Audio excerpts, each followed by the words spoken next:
Hey, what's going on, everyone? Thanks for tuning in for another episode of Acolyte discussion. I almost forget what I was talking about then. Yeah, we're here to talk about episode 4 of the Acolyte. Pretty good episode, I must say. I was pretty excited by the end of it. I got home, watched it again, watched it at work, as we have been doing these last couple of weeks. It's been pretty damn exciting.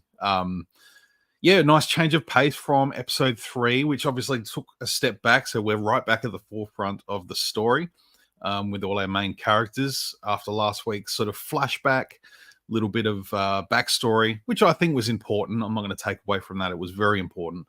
And it was last week was a great episode. We had spent a good hour here talking about it last week. So that was fantastic. Hope everyone else is doing well. It is here, just so if you're anywhere else in the world you want to know, here in Adelaide it is 8:02 p.m. On the 19th on Wednesday. So yeah, it's about, how long's the episode been out? About 10 hours. I think it drops on Disney Plus about 10:30 a.m. Local time.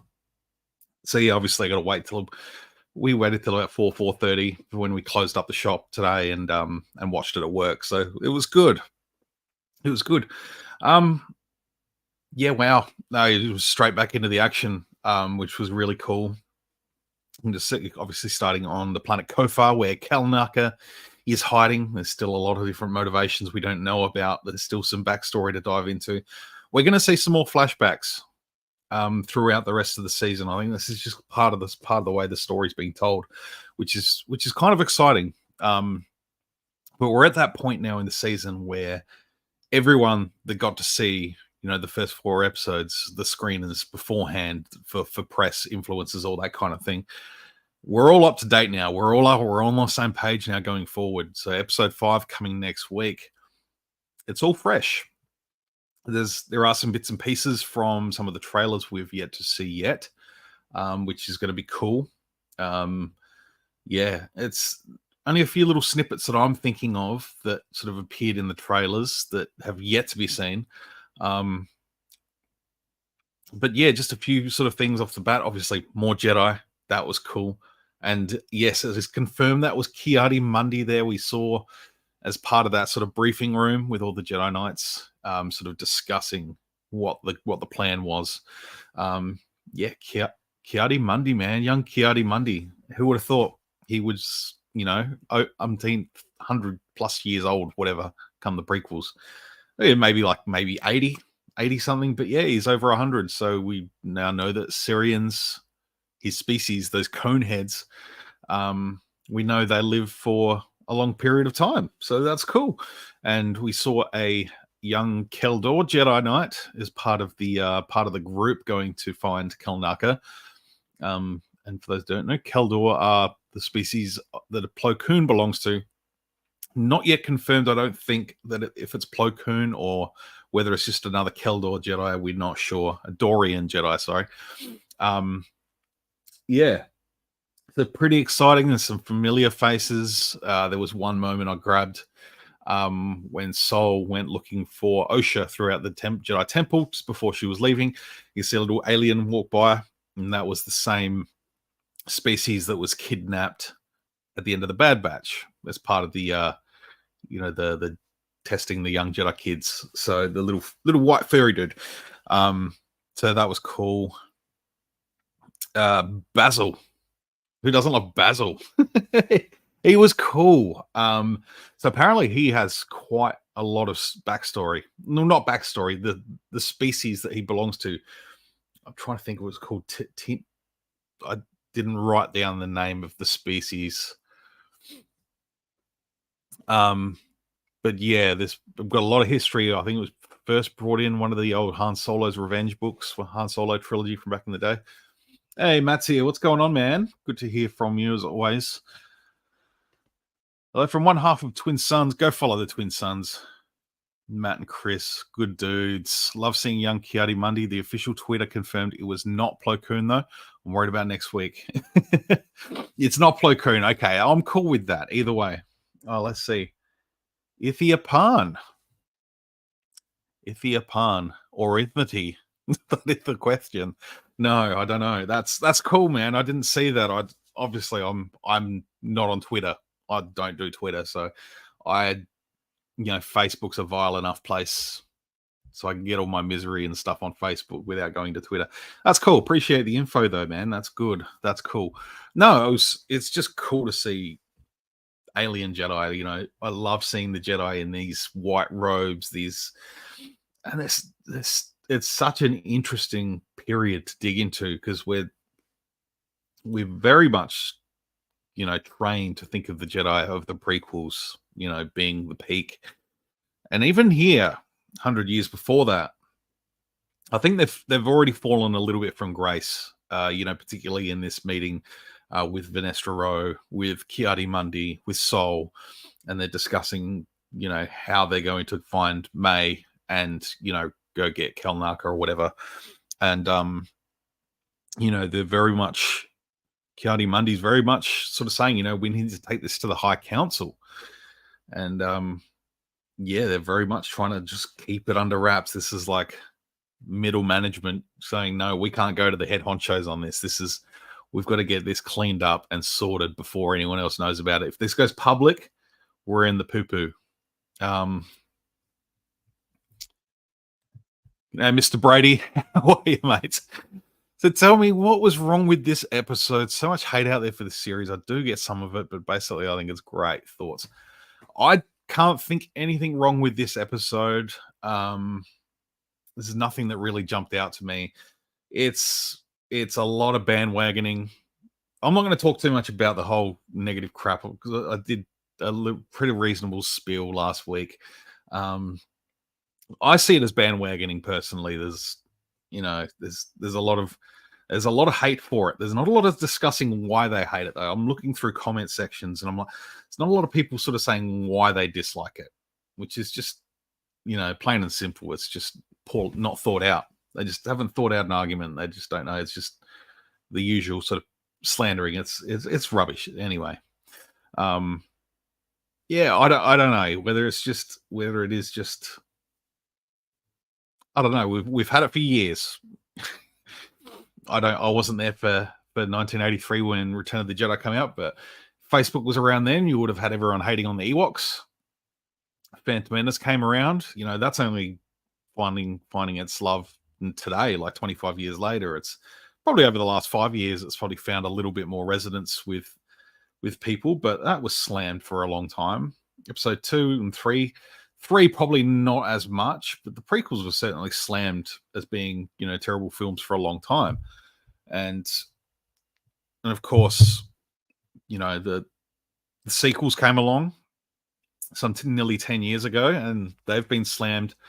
There's this whole thing where the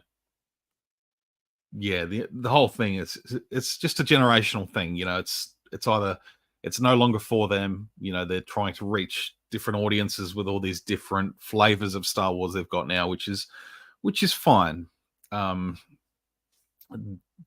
lot of sort of people saying that they're trying to pull in more of a more feminine fan base, more females into the fan base, more sort of diverse cultures, pulling them into Star Wars rather than just I think Kathleen Kennedy has even stated, it's the fan base is predominantly white males, and it's been like that for 50 years, and there's nothing wrong with trying to expand your audience. It's an interesting one, I think. There's this weird, I don't know, we're going through this weird thing with social media and stuff like that where,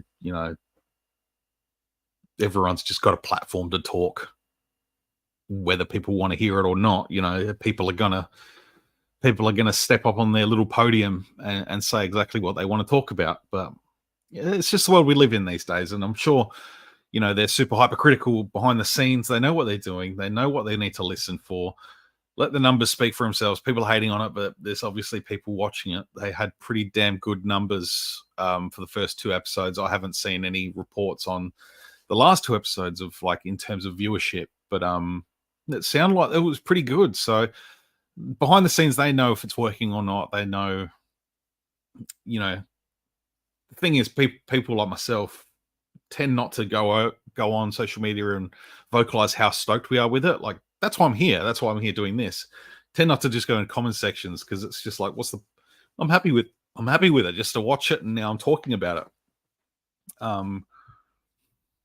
Yeah, let's see what Matt's got to say here. The only negative I have is I wish marketing didn't give away so much in advance. Would have loved for today to have been my first look at the mask, but it was all over Instagram weeks ago. Yeah, I'd agree with that. Yeah, was something I wanted to sort of talk about that as well. It's cool. Like, sort of once we started getting into that forest, it was kind of became throughout this episode. It sort of became evident that what we were seeing was going to be the reveal of this red lightsaber wielding Darksider, whether a Sith, Knight of Ren, who knows? It looks very Knights of Renny to me. Like, when I looked at all the images of the Knights of Ren helmets, and they've all got that sort of tapered, neck guard at the front, different sort of mask.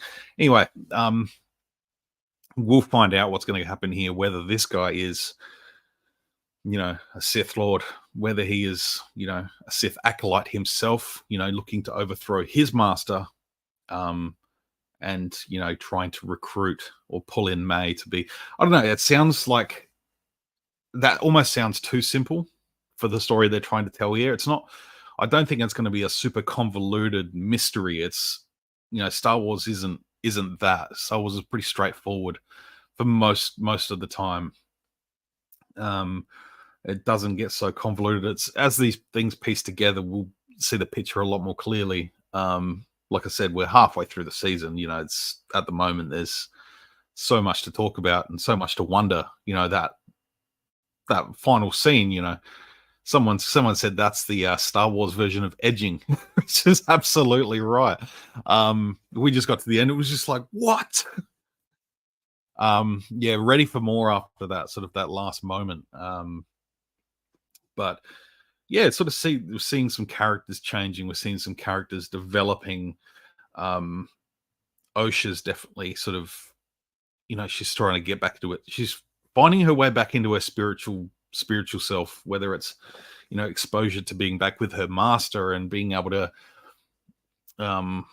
look at things in a different way, knowing that her sister has returned. Is even so, May is also changing. We're also seeing different things from her. She's not just the blind assassin, going in to do what she needs to do. She's now second guessing. She's thinking for herself a little bit more. And it was both of them seeing each other at the end of that second episode, where Osha let May go.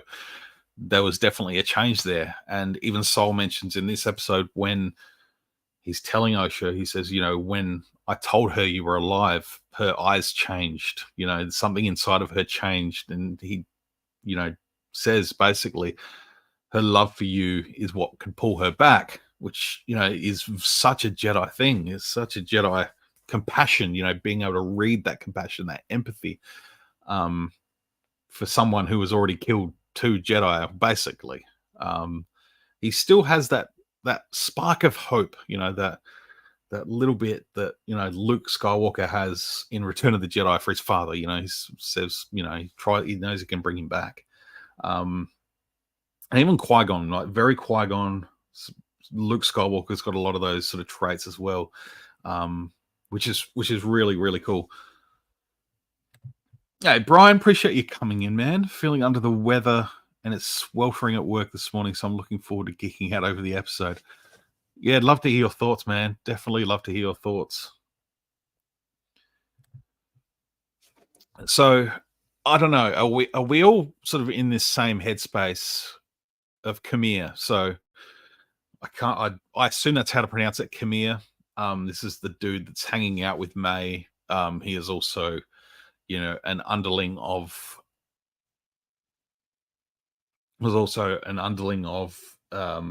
whoever the master is, whoever this dark side master is. Are we all in the same boat that we're thinking, that's him in the mask? There seems to be a lot of emphasis on him being this sort of, this clumsy, drunk goofball that's sort of staggering around. Yeah, he knows what he's doing. And it's not until May sort of strings him up and says, "You know what? I don't need to do this anymore. I'm going to tell the Jedi exactly who this person is, who the master is."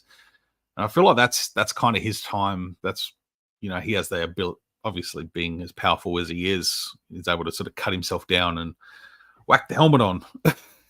He didn't put his bag down at all throughout that whole journey, throughout the whole wandering through the forest. He was not going to let go of that bag, which is where he keeps his helmet. I'm like 90% convinced that that's him.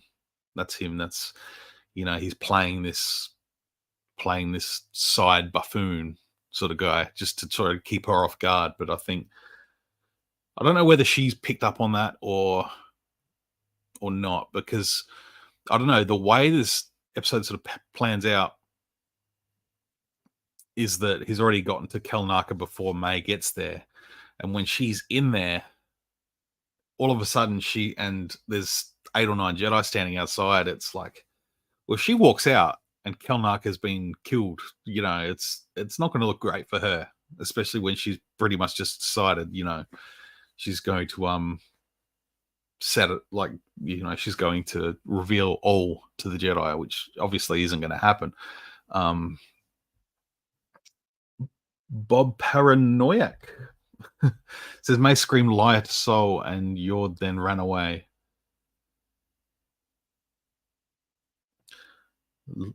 Yeah, that was the end of episode 2, wasn't it? That was just after their sort of fight in the streets.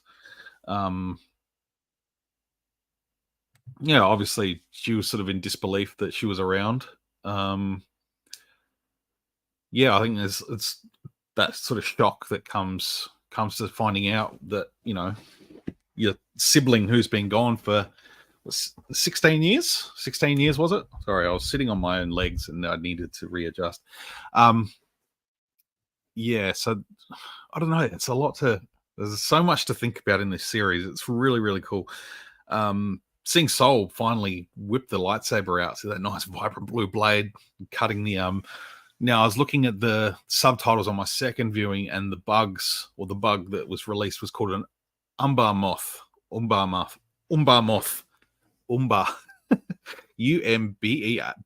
which is, I think, means like dark or black. It's used for obviously the planet Umbara, Umbra, those sort of words, Umbar. I'm not sure of the originality of those words, but it kind of means like black. I think of the Lord of the Rings, the Corsairs of Umbar, the black ships that come from the south. There was a few moments here where I was sort of like, you see all the Jedi walking along the mountain path. It felt very Fellowship of the Wookiee, Fellowship of the Jedi. This whole march through the mountains. And I wanted to bring up, there was a quote here that Jackie uses. Was it Jackie? I think it was Jackie. Someone posted it. A friend of mine posted it on Facebook. Yes, it was Jackie's conversation with Osha talking about, talking about death. And, Jackie was sort of saying, I've been fortunate, it's always a fortunate thing to be able to witness someone move into the Force, become one with the Force. When she was talking about Osha was talking about her regret in allowing that bug to be killed. Basically, the life was taken from it. And Jackie responded with, "We are not defined by what we lose. We are defined by what we survive." That was so good. Like, that was, as soon as I heard that line, I was like, that's like, it's another one of those Star Wars quotes, those deep life thoughts. That one's going to carry on. I think that one's going to stick with some people, I hope. Well, what's everyone else thinking so far? What's everyone else's thoughts on, honestly, it's such a blank slate going forward. There's the predictability. There's minimal predictability, which is perfect for this kind of thing. Like, that's why I love this escape from what we know. There's this whole new vibe going on here. I hope we get to explore more of this. Obviously, we've got 4 weeks left of this to discuss, and find out what we're going to find out. As I was a little bit bummed out. Kelnaka, we didn't get to see much more of him. He was taken out in this episode, which kind of sucked. But it wasn't a bad applied on the story. It's necessary for the story. Sol being the last of those 4 Jedi that were there on Brendok when the girls were, that's from that 3rd episode, basically. There's so much more to play with what happened to them. I personally think the other mother, the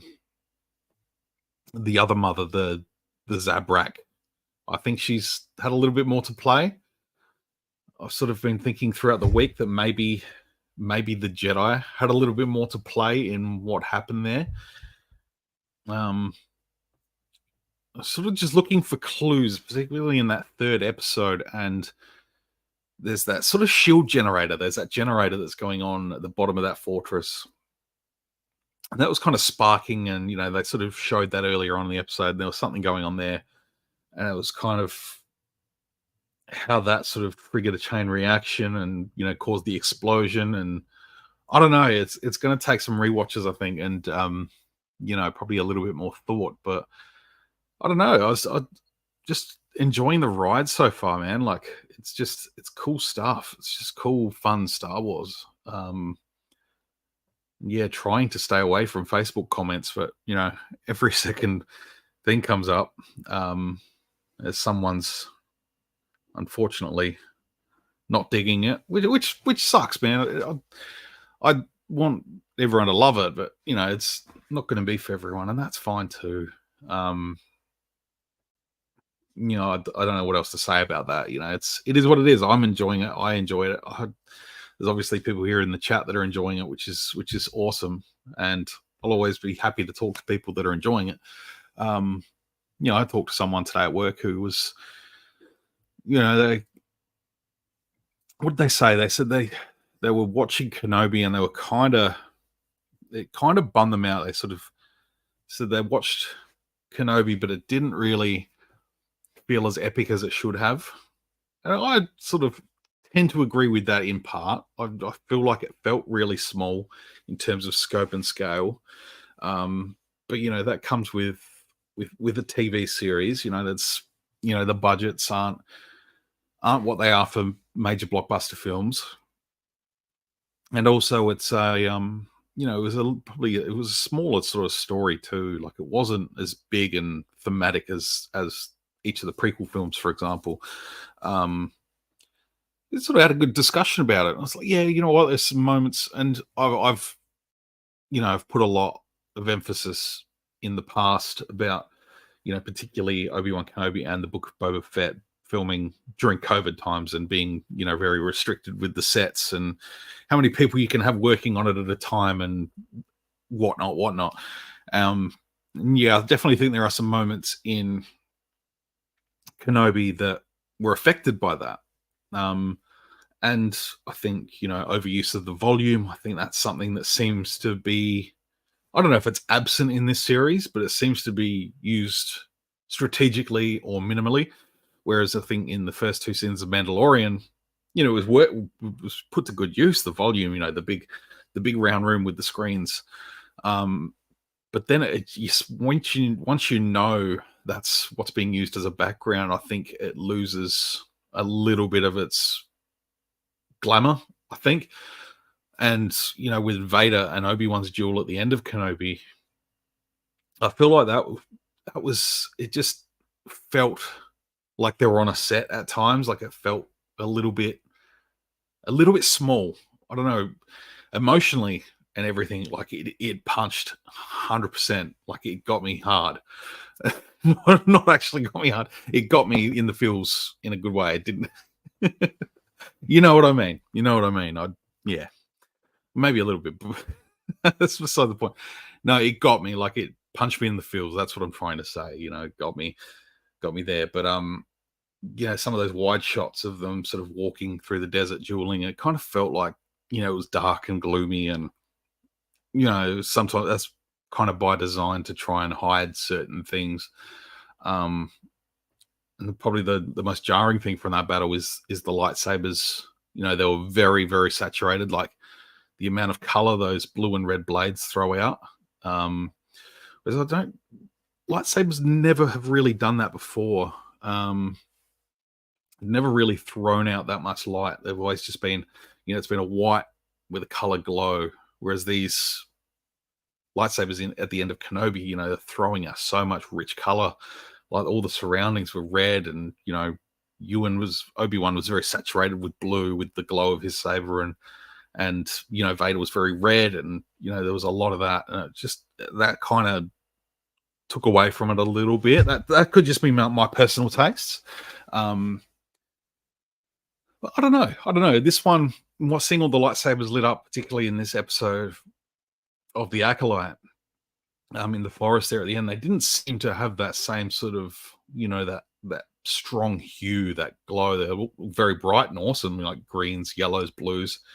That was sick. Like that was killer. But they didn't seem to throw out all those bright colors everywhere.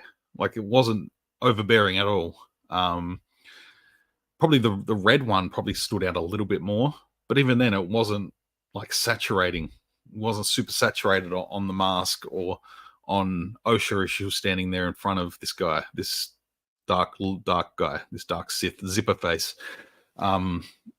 zipper mouth Ren. Diablo Cooling, what's going on? I'm glad to hear from you. I always absolutely love the episode. The Acolyte is so good. I love it. Love all this High Republic time with the shows from time to time, from the time and book comics. Yeah, I agree with you, even though I couldn't actually read your comment then very well. No, I agree. It's just what people have been striving for years. Everyone's sort of, by the end of episode 9, everyone's sort of burnt out a little bit on the era. Everything's too attached to everything that's come before. Sort of begging, please do something in a different time era. Do something that's not so much baggage, not attached to the Skywalkers. Here it is, folks. It may not be the Old Republic, which I think will come. I think Old Republic stuff will come. We'll get thrown way back. I'd love to see that too. But for now, this is still. It can still stand on its own, but it can still have an effect on everything that happens, in terms of even thinking far forward as the Rise of Skywalker. The mystery is, and there's been little tidbits dropped around of how Palpatine was able to survive and how he was able to clone his body and how he was able to do these, dark sciences, cloning, secrets only the Sith knew. Somehow Palpatine returned, which is a line I'd love to talk more about, because that line seems to get a lot of slack. Poe Dameron saying, somehow Palpatine returned. If you look at that from an outsider, from the viewer of a film series, it might come across as lazy writing. But when you're a character in Star Wars that has, Poe Dameron, he's probably 30 something, he would have been a young kid. I don't know I can't remember whether he was born during the rebellion. I think he was. Just trying to think. Either way, he's in his 30s. All he would have heard is stories about this, this Palpatine, this tyrant that, conquered the galaxy basically and ruled with a, nasty fist. And to think that this guy could come back, I got no idea how. These guys are just, rebel fighters, resistance fighters, New Republic. They've been growing up in the New Republic. It was Dominic Monaghan's character. Blanking on his name. Doesn't matter. Anyway, he's the one that sort of, maybe he's studied some aspects of it and kind of goes, well, Sith maybe did some weird shit, we can't work it out, but maybe he did some weird stuff. Maybe there's some stories out there that, Luke was able to say, Palpatine was a Sith. He was never public about being a Sith, during his reign. It wasn't until after, I think, that came out. and is basically his declaration at the start of the Rise of Skywalker that I'm a Sith, I'm back, I've been working on this thing anyway. So I think even with the magic, quote unquote magic, that the witches were using in the last episode, where they mention, they sort of say, we can't let the Jedi find out how we did it, how we made these twins. So I think there's some very early things at play here, and it's not necessarily even related to Palpatine. This is teachings that the Sith are going to teach down and eventually get through to Palpatine to explore the idea of immortality. That's ultimately the Sith's design: is reach immortality, rule forever, keep the Jedi. The Jedi learn how to do that in their own way. They're not intending to rule, but they can provide their consciousness to the Force and still be able to come back as a blue glowy, and it's cool. Beaumont Kin was Dominic. Yes, thank you. I was thinking it was like Kin, but yeah, Beaumont wasn't particularly fan of his because he's JJ's mate getting a free ride. All his lines easy could have gone to. I agree with that. Yeah, definitely. I've no problem with directors and stuff bringing in friends for a bit of a role, but yeah, I think definitely could have gone to Rose, could have gone to anyone. There's a few things there that happen. I've said like Rise of Skywalker is probably the one of the sequels that I have the most issues with, and I don't dislike it. I don't hate it at all. There's a few little niggles in there that I'm just like, could have thought about that for another 10 minutes. Come on, JJ, like I like Dominic Monaghan. I think he seems like a good dude, but yeah, I think it was just a couple too many characters sort of introduced in the last film that didn't really need to be there. I would have loved to have seen more carried over from the first one and the second one. Like you said, Rose would have been good. Either or. Anyway, so yeah, we're sort of starting to see. This is a long haul. I think this is all stuff that's at the moment. This has probably been cooking in George's head, and now Filoni's head, and he's at the head of the the creative side of Star Wars now. So he's got these ideas, these seeds, these little dots he's going to sprinkle around everywhere, and it's going to paint the bigger picture in years to come. And we may not get all the answers that we want in the next 2-3 years, but you just got to enjoy the ride. You got to just have some fun with it, suspend disbelief, have some fun, and just see how it all plays out. We've had a few trickles of like cloning stuff in the Bad Batch. There's the whispers of the Project Necromancer, and we got a little bit of that in The Mandalorian season 2, where they go into that sort of cloning facility, and then we saw the Imperial Shadow Council, where they mentioned Project Necromancer, and we go to Ahsoka, and Thrawn's making his way back to the universe, sort of pre-sequels, and now we're going way back 100 years beforehand, where the Sith are planning the long game. They're strategizing. They're starting to go, how can we break the Jedi down? How can we break this down? There's tens of thousands of Jedi. How do we put an end to this? How they're the big hurdle for the Sith gaining galactic power. The Jedi are the 10,000, 40,000. Who knows? I think they said by the prequels there's about 10,000. But at this point in time, there are Jedi outposts. The influence is galaxy wide, and they need to eliminate that. They need to start breaking that down. How do you start doing that to a group of galactic wide heroes? How do you start breaking them down? And it starts with trying to get the public to have distrust, and look at them in a different light, and trying to set up little things just to start biting at the ankles of the Jedi, and trying to start to break down that, so that when you get to the prequels and Sidious is ready to just this is the plan, this is the time, this is the place. We're going to go in full guns blazing. They've managed to segregate the Jedi, pulled them all in over 100 years. They've managed to pull them all out from their reaches of the galaxy. As I stated last week, there's a book, The Living Force, and it's about all the Jedi outposts being closed down, basically. So every Jedi is being pulled out to Coruscant. They don't have the space anymore to spread like they were. There's something happened where they're not recruiting as many young kids. They're sticking with infants.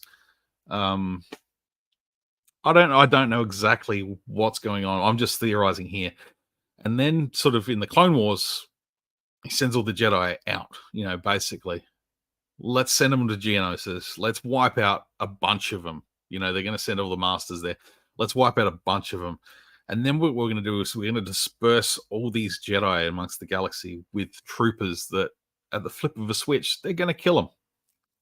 And they're going to be so segregated and alone in the galaxy that basically they're just going to get wiped out. So that's what I'm thinking with this long game that the Sith are playing. I don't think Palpatine's around yet. Plagueis, is canonical. Darth Plagueis as a name, as the role of Palpatine's master, is canonical. I absolutely adore the Darth Plagueis book by James Luceno. Amazing story, amazing book. I would love for that to just be like, that's canon. That is what it is. I would love that. But unfortunately, it's not the case. So we get to build up onto that. And whatever that era is within that sort of 50 years to Phantom Menace, 50 years before Phantom Menace, the young Palpatine, being trained. This is going to be a fun journey to sort of fill in those gaps, if that is indeed where Lucasfilm want to take, the next 10, 15 years of stories. And it's all kicking off with the Acolyte. And I think at the end of the series, people will look at it and go, okay, I can kind of see where we're going, how we got there. Because it may not be evident in the first 2 to 3 to 4 episodes for everyone out there. Some people, you're not going to change their mind anyway, so it is what it is. But yeah, that's pretty much all I've got to say, I think. Anyone else has got any thoughts or ideas? I think I've pretty much got most of my thoughts out there. I mean, I'm loving everything about the show. I'm loving the visuals. I'm loving the alien life. I'm loving the music. I'm waiting to check out Ashton Sharrett's recent videos, sort of breaking down some of the Acolyte music. He's an absolute genius. Him and Tim doing the SOMP, the Space Opera Music podcast. Go and have a listen to that. I'm going to be recording an episode of Punch It podcast at work tomorrow. So you'll be able to find that on the Kess Ryan Heron Collectibles YouTube channel tomorrow. We're going to do one. Yes, we're going to do one tomorrow, and then in a couple of weeks, and then after the finale. So every couple of weeks, we're sort of doing a podcast at the moment. So it's cool. It's good. It's a nice chance to sort of sit and just chill out and break it all down a little bit. And, we only talk for sort of 20 to 25 minutes. So it's a nice, quick and easy conversation. Get a few thoughts out there and catch up. It's good. Obviously trying to do it in the middle of a work day. It's sometimes tricky, but at the moment we're making it work. What else? Come and check out website kessrunhair.com. If you're in Australia, come and check out some action figures, some 3D printed stuff. It's cool. It's all good fun, man. We're all just having good fun.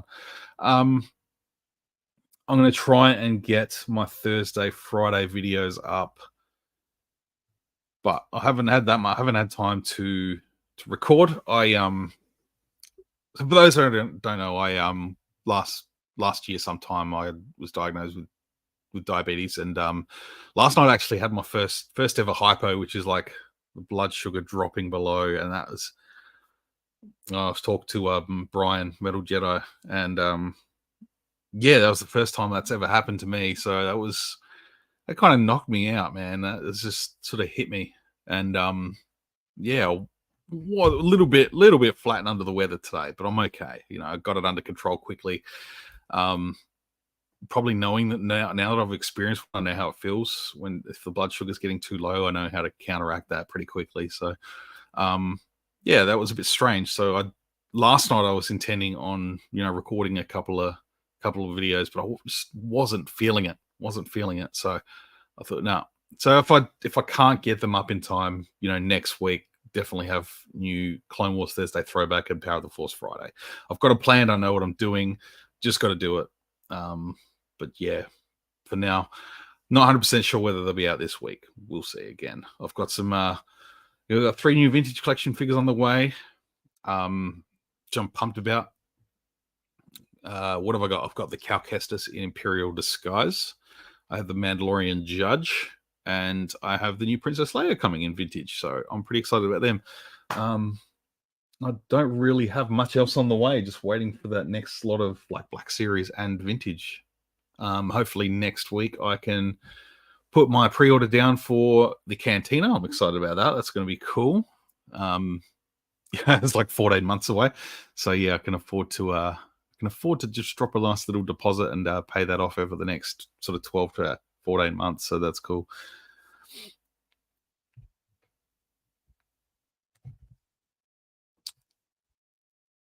This drops a note. Yeah, I'm sure you have. Yeah, no, it does. It wipes you out. Like I was literally just laying in bed, and yeah, within sort of 15 minutes, the heart was racing a million miles an hour. I was shaking. I was not. Yeah, I was breathing. Ridiculous. It wasn't good. I hope I can avoid that in the future. At least I know how to get it under control very quickly. But it was very strange. But it's all good. It's all good. So yeah, the music. It's the way the final scene turned as the sun went down too. Yeah, that was. So it's that. That's twice now. The Acolyte logo. That's sort of the light being blocked out by the darkness is really come into play a couple of times with the witches, and now that particular scene that was good. But yeah, I appreciate everyone coming and hanging out through 45 minutes. I can already hear my voice going. But yeah, appreciate everyone coming and hanging out for the night. I'm having fun doing these again. It's good. It's really good. I'm enjoying it. It's nice to step away from the negativity of the Facebook and all that garbage for a little bit. But yeah, I'll be back again next week we're going to talk about episode 5. It's going to be cool. It's all fresh. It's going to be fresh next week. But yeah, hope you all have a fantastic week. Have a great weekend, everyone. Much love. Appreciate you all. And we'll see you again real soon. Until then, may the force be with you always.